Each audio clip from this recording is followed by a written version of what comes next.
Okay, so today we're going to be focusing on the dispatch board. What we're seeing right now is actually the engineer workboard. This is tried and true. This has been deployed and is well used by many Rocketship customers. What we're just now starting to work through is does it look like for a dispatch board.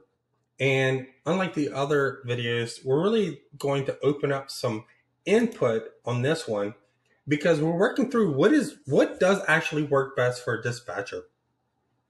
And so what we have published so far is an overview board that catches some issues for you to look at, and it groups things in an easier way than the dispatch calendar so that you can look through things and look for issues. For example, if A. Johnson had 50 service calls for one day, clearly you need to go into ticket command for some of these tickets, and you need to go escalate those tickets.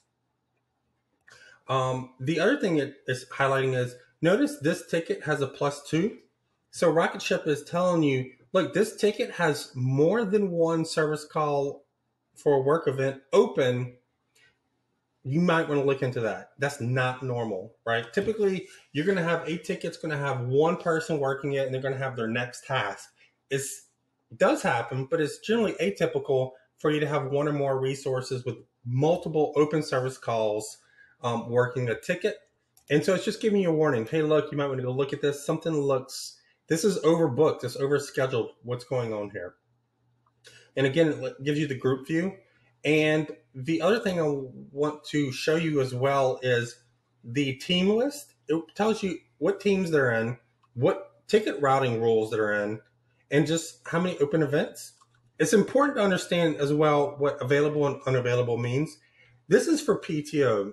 Let's say that you have a resource that is taking a week of PTO. So for that resource, you would not want them accepting tickets from ticket routing. So let's say you have a tier 2 resource that's going on PTO.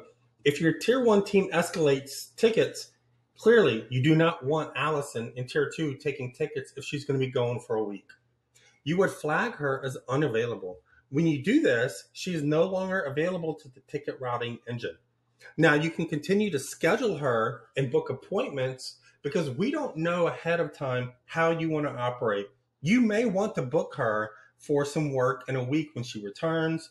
You may want to book an appointment for her for 2 weeks from now with a vendor or a customer.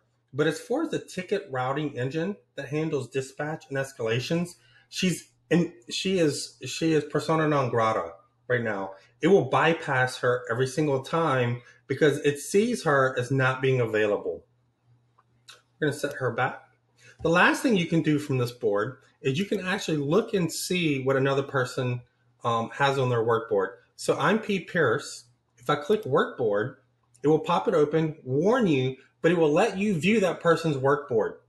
And so sometimes you just want to see what one of your resources is seeing, and that's how you would do it. So we invite you to let us know, what would you like to see in the dispatch board? We do know that we want to group some things. What happens when you have triage? How do you want to easily make it available to a dispatcher on a screen like this to quickly dispatch tickets out? We're working through that process, and we invite your input on that. To do that, you can click support requests or feature requests and let us know what you think.